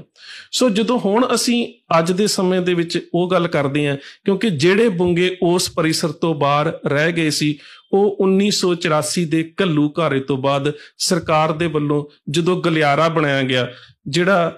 ਇਹ ਕਹਿ ਕੇ ਬਣਾਇਆ ਗਿਆ ਸੀਗਾ ਕਿ ਇੱਕ ਤਾਂ ਦਰਬਾਰ ਸਾਹਿਬ ਦੇ ਚੌਗਿਰਦੇ ਨੂੰ ਸੁੰਦਰ ਕੀਤਾ ਜਾਵੇਗਾ, ਪਰ ਇਹਦੇ ਪਿੱਛੇ ਪਾਸੇ ਜਿਹੜੀ ਉਹ ਮਨਸ਼ਾ ਹੋਰ ਸੀ ਕਿ ਕਦੇ ਵੀ ਦਰਬਾਰ ਸਾਹਿਬ ਦੇ ਵਿੱਚੋਂ ਉੱਠਣ ਵਾਲੇ ਕਿਸੇ ਸੰਘਰਸ਼ ਨੂੰ ਕੁਚਲਣਾ ਹੋਵੇ ਤਾਂ ਜਿਹੜੀ ਫੌਜ ਹੈ ਜਾਂ ਜਿਹੜੀਆਂ ਨੀਮ ਫੌਜੀ ਦਸਤੇ ਨੇ ਉਹ ਸਿੱਧੇ ਉੱਥੇ ਪਹੁੰਚ ਸਕਣ। ਸੋ ਉਸ ਇਲਾਕੇ ਨੂੰ ਖੁੱਲ੍ਹਾ ਕਰਨ ਦੇ ਵਾਸਤੇ ਇਹ ਜਿਹੜੇ ਪੁਰਾਤਨ, ਜਿਹੜੇ ਕਹਿ ਸਕਦੇ ਹੋ ਕਿ ਜਿਹੜੇ ਬਾਹਰ ਰਹਿ ਚੁੱਕੇ ਸੀ ਉਸ ਪਰਿਸਰ ਤੋਂ, ਉਹ ਜਿਹੜੇ ਬੁੰਗੇ ਸੀਗੇ ਉਹ ਵੀ ਤਕਰੀਬਨ ਜਿਹੜੇ ਸੀ ਉਹ ਢਾਹ ਦਿੱਤੇ ਗਏ। ਹੁਣ ਜਦੋਂ ਉਹ ਬੁੰਗੇ ਕੁਛ ਉੱਪਰੋਂ ਢਾਹ ਦਿੱਤੇ ਗਏ, ਕੁਛ ਥੱਲੇ ਦਫਨ ਕਰ ਦਿੱਤੇ ਗਏ, ਤੇ ਹੁਣ ਉਸ ਜਗ੍ਹਾ ਦੇ ਉੱਪਰੋਂ ਜਿੱਥੇ ਉਸਾਰੀ ਕੀਤੀ ਜਾਣੀ ਸੀ, ਤਾਂ ਜਦੋਂ ਉਸ ਨੂੰ ਕਾਰ ਸੇਵਾ ਵਾਲੇ ਬਾਬਿਆਂ ਦੇ ਵੱਲੋਂ ਪੁੱਟਿਆ ਗਿਆ ਤਾਂ ਥੱਲਿਓਂ ਜਿਹੜੀਆਂ ਕੁਛ ਇਮਾਰਤਾਂ ਨਿਕਲੀਆਂ। ਹੁਣ ਅਸੀਂ ਗੱਲ ਕਰਦੇ ਹਾਂ ਇਹਨਾਂ ਨਿਕਲੀਆਂ ਹੋਈਆਂ ਇਮਾਰਤਾਂ ਦੀ। ਜਿਹੜੀ ਇਮਾਰਤਾਂ ਦੀ ਇਹ ਲੜੀ ਹੈ, ਜਾਂ ਜਿਸ ਲੜੀ ਦੇ ਵਿੱਚ ਇਹ ਇਮਾਰਤਾਂ ਨੇ ਜਿੱਥੇ ਦੁਬਾਰਾ ਪਟਾਈ ਹੋ ਰਹੀ ਹੈ, ਤਾਂ ਇਸ ਪਾਸੇ ਜਿਹੜਾ ਸੀਗਾ ਉਹ ਆਮ ਤੁਸੀਂ ਗੱਲ ਸੁਣ ਰਹੇ ਹੋ, ਇੱਕ ਤਾਂ ਜੀ ਗਿਆਨੀਆਂ ਦਾ ਬੁੰਗਾ, ਇਸ ਨੂੰ ਗੁਰਦਾਸਕਿਆਂ ਦਾ ਬੁੰਗਾ ਵੀ ਕਿਹਾ ਜਾਂਦਾ ਸੀ। ਇਹ ਉਹ ਬੁੰਗਾ ਸੀ ਜਿੱਥੇ ਦਰਬਾਰ ਸਾਹਿਬ ਦੇ ਸਵੇਰੇ ਆਉਣ ਵਾਲੇ ਹੁਕਮਨਾਮੇ ਦੀ ਕਥਾ ਕਰਨ ਵਾਲੇ ਤੇ ਗੁਰੂ ਗ੍ਰੰਥ ਸਾਹਿਬ ਮਹਾਰਾਜ ਦੀ ਸੰਥਿਆ ਦੇਣ ਵਾਲੇ ਜਿਹੜੇ ਗਿਆਨੀ ਸੀ, ਉਹਨਾਂ ਦੀ ਸੰਪਰਦਾ ਰਿਹਾ ਕਰਦੀ ਸੀ। ਔਰ ਇਹਦੀ ਜੇਕਰ ਤੁਸੀਂ ਇਹਦੇ ਪਿਛੋਕੜ ਨੂੰ ਜਾਣਨਾ ਹੋਵੇ ਤਾਂ ਜਦੋਂ ਅਸੀਂ ਇਸ ਦੀ ਲੜੀ ਨੂੰ ਵੇਖਦੇ ਹਾਂ ਤਾਂ ਜਿਹੜੀ ਸਿੱਖ ਇਤਿਹਾਸਕ ਪਰੰਪਰਾ ਹੈ ਉਹਦੇ ਵਿੱਚ ਇਸ ਨੂੰ ਬਾਬਾ ਬੁੱਢਾ ਜੀ ਤੋਂ ਆਰੰਭ ਕੀਤਾ ਜਾਂਦਾ, ਜਿਨ੍ਹਾਂ ਨੂੰ ਦਰਬਾਰ ਸਾਹਿਬ ਦੀ ਸਭ ਤੋਂ ਪਹਿਲਾਂ ਸੇਵਾ ਮਿਲੀ। ਬਾਬਾ ਬੁੱਢਾ ਜੀ ਤੋਂ ਬਾਅਦ ਭਾਈ ਗੁਰਦਾਸ ਜੀ, ਭਾਈ ਗੁਰਦਾਸ ਜੀ ਤੋਂ ਬਾਅਦ ਭਾਈ ਮਨੀ ਸਿੰਘ ਜੀ, ਭਾਈ ਮਨੀ ਸਿੰਘ ਤੋਂ ਬਾਅਦ ਬਾਬਾ ਗੁਰਬਖਸ਼ ਸਿੰਘ ਜੀ, ਬਾਬਾ ਗੁਰਬਖਸ਼ ਸਿੰਘ ਤੋਂ ਬਾਅਦ ਬਾਬਾ ਸੂਰਤ ਸਿੰਘ ਜੀ, ਉਹਨਾਂ ਤੋਂ ਬਾਅਦ ਬਾਬਾ ਗੁਰਦਾਸ ਸਿੰਘ ਜੀ, ਉਹਨਾਂ ਤੋਂ ਬਾਅਦ ਬਾਬਾ ਸੰਤ ਸਿੰਘ ਜੀ, ਉਹਨਾਂ ਤੋਂ ਬਾਅਦ ਭਾਈ ਗੁਰਮੁਖ ਸਿੰਘ ਜੀ, ਗੁਰਮੁਖ ਸਿੰਘ ਹੁਣਾਂ ਤੋਂ ਬਾਅਦ ਸ਼ਾਇਦ ਪ੍ਰਦੁਮਨ ਸਿੰਘ ਜੀ, ਤੇ ਪ੍ਰਦੁਮਨ ਸਿੰਘ ਹੁਣਾਂ ਤੋਂ ਬਾਅਦ ਉਹਨਾਂ ਦਾ ਬੇਟਾ ਗੁਰਬਖਸ਼ ਸਿੰਘ, ਤੇ ਫਿਰ ਉਹਨਾਂ ਦੇ ਬੇਟੇ ਹਰਿੰਦਰ ਸਿੰਘ ਰੂਪ ਸੀ, ਜਿਨ੍ਹਾਂ ਦੀ ਕਿਤਾਬ ਕਾਫੀ ਮਸ਼ਹੂਰ ਸੀ, ਸ਼੍ਰੋਮਣੀ ਗੁਰਦੁਆਰਾ ਪ੍ਰਬੰਧਕ ਕਮੇਟੀ ਨੇ ਪਬਲਿਸ਼ ਕੀਤੀ ਸੀ, ਸਿੱਖ ਔਰ ਸਿੱਖੀ। ਪਰ ਇਹਨਾਂ ਦਾ ਜਿਹੜਾ ਗਿਆਨੀਆਂ ਵਾਲਾ ਬੁੰਗਾ ਹੈ, ਜੇਕਰ ਤੁਸੀਂ ਪੁਰਾਤਨ ਨਕਸ਼ਾ ਜਿਹੜਾ ਮੈਂ ਤੁਹਾਨੂੰ ਵਿਖਾ ਰਿਹਾ, ਜੇਕਰ ਤੁਸੀਂ ਪੁਰਾਤਨ ਨਕਸ਼ਾ ਵੇਖੋਗੇ ਤੇ ਇਹਦੇ ਤੋਂ ਪਹਿਲਾਂ ਵੀ ਇੱਕ ਬੁੰਗਾ ਆਉਂਦਾ ਹੈ ਜਿਸ ਨੂੰ ਮੀਹਾਂ ਸਿੰਘ ਕੁੰਮੇਦਾਨ ਦਾ ਜਿਹੜਾ ਸੀ ਬੁੰਗਾ ਕਿਹਾ ਜਾਂਦਾ ਸੀ। ਹੁਣ ਇਹ ਇਸ ਬੁੰਗੇ ਤੋਂ ਵੀ ਵੱਡਾ ਸੀ, ਗਿਆਨੀਆਂ ਵਾਲੇ ਬੁੰਗੇ ਤੋਂ ਵੀ ਵੱਡਾ ਸੀ ਮੀਹਾਂ ਸਿੰਘ ਕੁੰਮੇਦਾਨ ਦਾ ਬੁੰਗਾ, ਜਿਹੜਾ 4 ਮੰਜ਼ਲਾ ਸੀ। ਕੁਝ ਸਰੋਤਾਂ ਦੇ ਮੁਤਾਬਕ 3 ਮੰਜ਼ਲਾ ਉੱਪਰ ਸੀ, 1 ਮੰਜ਼ਲ ਜ਼ਮੀਨ ਦੋਜ ਸੀ। ਗਿਆਨੀਆਂ ਵਾਲਾ ਬੁੰਗਾ ਜਿਹੜੀਆਂ ਉਹਦੀ 1 ਮੰਜ਼ਲ ਜ਼ਮੀਨ ਦੋਜ ਸੀ, ਭਾਵ ਕਿ ਥੱਲੇ ਸੀ ਜ਼ਮੀਨ ਦੇ, ਤੇ 2 ਮੰਜ਼ਲਾਂ ਉੱਪਰ ਸੀ। ਜਿਹੜੀਆਂ ਹੇਠਲਾ ਜ਼ਮੀਨ ਦੋਜ, ਜਿਹੜੀਆਂ ਜ਼ਮੀਨ ਦੇ ਵਿੱਚ ਬਣੀਆਂ ਭੋਰਾ ਟਾਈਪ ਜਿਹੜੇ ਕਮਰੇ ਸੀ, ਉਹਨਾਂ ਨੂੰ ਸਰਦਖਾਨੇ ਕਿਹਾ ਜਾਂਦਾ ਸੀ। ਸੋ ਇਸ ਲੜੀ ਦੇ ਵਿੱਚ ਪਹਿਲਾ ਜਿਹੜਾ ਮੀਹਾਂ ਸਿੰਘ ਕੁੰਮੇਦਾਨ ਦਾ ਬੁੰਗਾ ਆਉਂਦਾ ਹੈ, ਉਸ ਤੋਂ ਬਾਅਦ ਗਿਆਨੀਆਂ ਦਾ ਬੁੰਗਾ ਆਉਂਦਾ ਹੈ, ਉਸ ਤੋਂ ਬਾਅਦ ਅਬੇ ਸਿੰਘ ਹੁਕਮਨਾਮੇ ਵਾਲਿਆਂ ਦਾ ਬੁੰਗਾ ਆਉਂਦਾ ਹੈ, ਉਸ ਤੋਂ ਬਾਅਦ ਨਕਈ ਵਾਲੇ ਸਰਦਾਰਾਂ ਦਾ ਬੁੰਗਾ ਆਉਂਦਾ ਹੈ, ਫਿਰ ਬਰਕੀ ਵਾਲੇ ਸਰਦਾਰਾਂ ਦਾ ਬੁੰਗਾ ਆਉਂਦਾ ਹੈ, ਫਿਰ ਥੱਲੇ ਨੂੰ ਮੋੜ ਸ਼ੁਰੂ ਹੋ ਜਾਂਦਾ ਜਦੋਂ ਅਸੀਂ ਪੌੜੀਆਂ ਉਤਰਦੇ ਹਾਂ। ਫਿਰ ਉਸ ਦੇ ਨਾਲ ਸੀਗਾ ਝੰਡਾ ਬੁੰਗਾ, ਫਿਰ ਅੱਗੇ ਜਿਹੜੇ ਬਾਕੀ ਬੁੰਗਿਆਂ ਦੀ ਲੜੀ ਇਸ ਪਾਸੇ ਨੂੰ ਤੁਰ ਪੈਂਦੀ ਸੀ। ਹੁਣ ਇਹਦੇ ਵਿੱਚ ਅਹਿਮ ਗੱਲ ਇਹ ਹੈ ਕਿ ਸਰਦਾਰ ਮੀਹਾਂ ਸਿੰਘ, ਜਿੰਨਾ ਕਿ ਮੈਂ ਇਤਿਹਾਸ ਦੇ ਖਰੜਿਆਂ ਦੇ ਵਿੱਚੋਂ ਲੱਭਣ ਦੀ ਕੋਸ਼ਿਸ਼ ਕੀਤੀ ਹੈ, ਸਰਦਾਰ ਮੀਹਾਂ ਸਿੰਘ ਬਤੌਰ ਸਿਪਾਹੀ ਰਣਜੀਤ ਸਿੰਘ ਦੇ ਕੋਲ ਆਏ ਸੀ ਔਰ ਆਪਣੀ ਕਾਬਲੀਅਤ ਦੇ ਬਲ ਦੇ ਉੱਪਰ ਉਹਨਾਂ ਨੇ ਬਹੁਤ ਥਾਵਾਂ ਦੇ ਉੱਪਰ ਕਹਿ ਸਕਦੇ ਹੋ ਕਿ ਮੈਦਾਨੇ ਜੰਗ ਦੇ ਵਿੱਚ ਵੱਡੇ ਜੌਹਰ ਵਿਖਾਏ। ਇੱਥੋਂ ਤੱਕ ਕਿ ਜਦੋਂ ਜੰਮੂ ਕਸ਼ਮੀਰ ਨੂੰ ਫਤਿਹ ਕੀਤਾ ਤਾਂ ਉਸ ਵੇਲੇ ਉਹਨਾਂ ਨੇ ਉੜੀ ਦੇ ਮੈਦਾਨ ਦੇ ਵਿੱਚ ਉੱਥੋਂ ਦਾ ਮਸ਼ਹੂਰ ਇੱਕ ਹਾਕਮ ਸੀ ਜ਼ਬਰਦਸਤ ਖਾਨ, ਜਿਸ ਨੂੰ ਹਰਾਇਆ ਸੀ। ਔਰ ਜਿਸ ਵੇਲੇ ਤਕਰੀਬਨ 1832 ਦੇ ਵਿੱਚ, ਵੈਸੇ ਕਸ਼ਮੀਰ ਦੇ ਉੱਪਰ ਕਬਜ਼ਾ ਮਹਾਰਾਜਾ ਰਣਜੀਤ ਸਿੰਘ ਨੇ 1819 ਦੇ ਵਿੱਚ ਕਰ ਲਿਆ ਸੀ, ਤੇ 1832 ਦੇ ਵਿੱਚ ਜਦੋਂ जम्मू कश्मीर दे विच खास करके कश्मीर के इलाके दे विच जदों काल पै गया सी तां उस वेले महाराजा शेर सिंह दे कोलों वधिया प्रबंध ना किया गया ते उत्थों दा कह सकते हो कि जिहड़ा मुखी है वो करनल मीहा सिंह नूं जिहड़ा सीगा वो लुगाया गया सीगा। और मीहा सिंह जिहड़े ने उन्हां दे बारे इस्लामी इतिहासकार भी लिखते हैं कि बहुत ही वधिया इंसान सी ते ओ कमांडर जिहड़ा ओदा पंजाबी शब्द जिहड़ा सी कुम्मेदान वरतदे हैं। सो ओ सरदार मीहा सिंह सी। महाराजा रणजीत सिंह दी मौत जदों 1839 दे विच हुंदी है ਉਹਦੇ ਤੋਂ ਬਾਅਦ ਧਿਆਨ ਸਿੰਘ ਡੋਗਰੇ ਵੱਲੋਂ ਕਸ਼ਮੀਰ ਦੀ ਉਸ ਫੌਜ ਦੇ ਵਿੱਚ ਤਰਲੋਕ ਸਿੰਘ ਜਮਾਦਾਰ ਸੀ ਜਿਸ ਨੂੰ ਬਹੁਤ ਭੜਕਾਇਆ ਜਾਂਦਾ ਹੈ ਤੇ ਭੜਕਾਹਟ ਦੇ ਵਿੱਚ ਆ ਕੇ ਉਹ ਸੁੱਤੇ ਪਏ ਸਰਦਾਰ ਮੀਹਾ ਸਿੰਘ ਕੁੰਮੇਦਾਨ ਨੂੰ ਖੰਜਰ ਮਾਰ ਕੇ ਕਤਲ ਕਰ ਦਿੰਦਾ। ਸਰਦਾਰ ਮੀਹਾ ਸਿੰਘ ਦੀ ਉੱਥੇ ਮੌਤ ਹੋ ਜਾਂਦੀ ਹੈ। ਸੋ ਉਹ ਸਰਦਾਰ ਮੀਹਾ ਸਿੰਘ ਸੀ ਜਿਨ੍ਹਾਂ ਦਾ जिस नाम के उपर ये वाला बुंगा है। वैसे मैनू इतिहास चो सरदार मीहा सिंह कुम्मेदान उही मिले ने। जे किसी स्रोत दे विच किसी होर वीर दे कोल कोई जानकारी होवे तां इहदे विच एडिशन जिहड़ी है ओह कीती जा सकदी है। इहदे नाल एक गल होर चल रही है कि चीची वाले सरदारां दा बुंगा दरअसल वो इस जगह ते नहीं है, इहदे बिल्कुल सामने सी और वो चीची वाले नहीं बल्कि चीचेवाल सरदार ने। जेकर इन्हां दे इतिहासक पिछोकड़ नूं वेखना होवे तां लैपल ग्रिफन ते जिहड़ी फ्रांसिस मैसी दी किताब है जिहदे विच सरदार ते जिहड़े पंजाब दे वड्डे घराणे ने उन्हां दा जिक्र है ते उहदे विच जदों तुसीं चीचे वाले सरदारां दा जिक्र पढ़ोगे तां इह तकरीबन एक नंबरदार होया चीचे पिंड दा लाधू ते लाधू नंबरदार दा गो बेटा सी सेवा सिंह जिहड़ा 1720 दे विच जिहड़ा सिख बनिया ते 1720 वो समय जदों 1716 नूं बाबा बंदा सिंह बहादुर दी शहादत होई सी ते उन्हां समयां दे विच जिथे भी सिख लभे उन्हां दे बारे जिहड़ा हुक्मनारी जारी हो चुका सी कि नानक प्रस्तावा बेअंत बा कतल रसानंद भी जिथे भी गुरु नानक नूं मनण वाला सिख मिलदा है इस नूं कतल कर दिता जावे। सो जिहड़ा सेवा सिंह सी वो घरों भज गया। उस तो बाद उहदा भरा नौध सिंह भी घरों भज गया। मिसलां दे पीरियड दे विच जिहड़ा सरदार नौध सिंह है ये गुज्जर सिंह भंगी दे कोल आ गया ते इस तरह दे नाल एक बहुत वड्डा जिहड़ा कह सकदे हो सिख ते सरदार घराना बन गया। इन्हां नूं चीचे वाले सरदारां दा जिहड़ा सी वो बुंगा कहा जांदा सी। वो लिखत दे चीची वाले सरदारां दा बुंगा बहुत बोलिया जा रहा है। सो इस करके ये जिहड़े बुंगे ने जिन्हां दी मैं तुहानूं दस दित्ती है कि पहला बुंगा जिहड़ा वो सरदार मीहा सिंह कुम्मेदान दा है। हुण असीं गल करदे हां कि ये किन्नी क पुरानी इमारत हो सकदी है। वो तकरीबन जेकर असीं वेखीए तां तकरीबन 24 साल दे विच जिहड़े ने तमीर होए ने 1847 तो लैके 1870 तक कि जिहड़ा मीहा सिंह कुम्मेदान वाला जिहड़ा बुंगा है उसकी तमीर दा साल जिहड़ा वो 1870 है ते जिहड़ा ज्ञानियां वाला बुंगा है इसकी जिहड़ा तमीर दा साल है वो 1861 है। हुण 1860 70 1861 उस तो बाद वाला 1858 दे विच उस तो पहला वाला 1847 दे विच। सो ये जिहड़े बुंगे ने तकरीबन 1847 तो लैके ते 1870 दे विच 24 साल दे विच तमीर होए ने ते इस तो तुसीं इहदा अंदाजा ला सकदे हो कि इन्हां दी पुरातनता जिहड़ी है वो किन्नी क है। तकरीबन 160-61 साल तो लैके ते 175 साल तक जां 180 साल तक जिहड़े पुराने ये बुंगे जिहड़े ने ये बनदे ने। हुण जिहड़ा सब तो वड्डा सवाल हुंदा है इहदे पिछे 3-4 चीज़ां दी खास एहतियात वरतन दी लोड़ है। पहली गल तो यह है कि दरबार साहब परिसर का जिहड़ा आला दुआला है इहदी कितों भी पटाई कीती गए जावे इहदे थल्लों जमीन दो इमारतां जरूर निकल लगियां। जिहड़ी साडे मन दे विच इह गल पाई जा रही है कि शायद इत्थे कोई सुरंग नहीं है, नहीं जेकर तुसीं उस समय दे पुरातन स्रोतां नूं पढ़ो तां उहदे विच तुहानूं पता लगेगा कि उत्थे जिहड़े जमीन दोज कमरे सी जिन्हां नूं सरदखाने कहा जांदा सी ठंडे रहण वाले कमरे वो तकरीबन इन्हां बुंगियां दे विच तामीर कीते गए सी। दूसरी गल अहम यह है कि जिहड़ी इमारत सुरੱਖਿਅਤ मिली है वेखो अजकल तो बहुत सारे साधन ने साडी कार सेवा के प्रबंध दे विच एक बहुत वड्डी ढिल रही है। मैं ये नहीं कहता कि सारे थावां ते वो गलत ने, बहुत थावां ते जिथे नवे लंगर ते नवीआं इमारतां उन्होंने तामीर कीतियां ने उन्हां दे विच कार सेवा वाले बाबियां दी भूमिका चलो वधिया मन्नी जा सकती है। पर जिथे पुराणियां इमारतां नूं ढाउण दी गल सी अजे तक कमेटी दे वल्लों जां कार सेवा वाले बाबियां वल्लों एक माहिरां दा गठित नहीं कीता गया,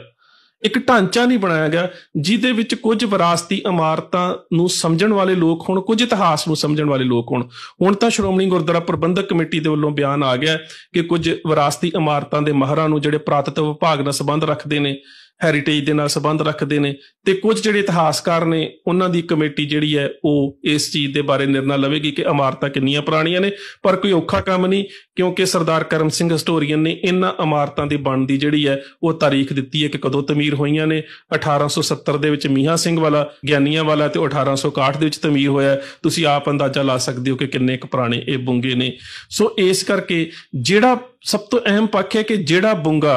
ਹੁਣ ਸਾਨੂੰ ਲੱਗਦਾ ਕਿ ਸੁਰੱਖਿਅਤ ਹਾਲਤ ਦੇ ਵਿੱਚ ਹੈ, ਤੇ ਅੱਜ ਕੱਲ੍ਹ ਬਹੁਤ ਜ਼ਿਆਦਾ ਤਕਨੀਕ ਹੈ, ਕਾਰ ਸੇਵਾ ਵਾਲੇ ਬਾਬਿਆਂ ਨੂੰ ਤੇ ਸ਼੍ਰੋਮਣੀ ਕਮੇਟੀ ਨੂੰ ਸੰਬੰਧਿਤ ਧਿਰਾਂ ਨਾਲ ਰਲ ਕੇ ਇੱਕ ਇਹੋ ਜਿਹਾ ਕੋਈ ਢਾਂਚਾ ਤਿਆਰ ਕਰ ਲੈਣਾ ਚਾਹੀਦਾ ਕਿ ਉਸ ਦੀ ਇਮਾਰਤ ਨੂੰ ਥੱਲੇ ਬਚਾ ਲਿਆ ਜਾਵੇ, ਤੇ ਜੇਕਰ ਨਵੀਂ ਇਮਾਰਤ ਤਮੀਰ ਕਰਨੀ ਉਸ ਦੇ ਉੱਪਰ ਕਰ ਲਈ ਜਾਵੇ।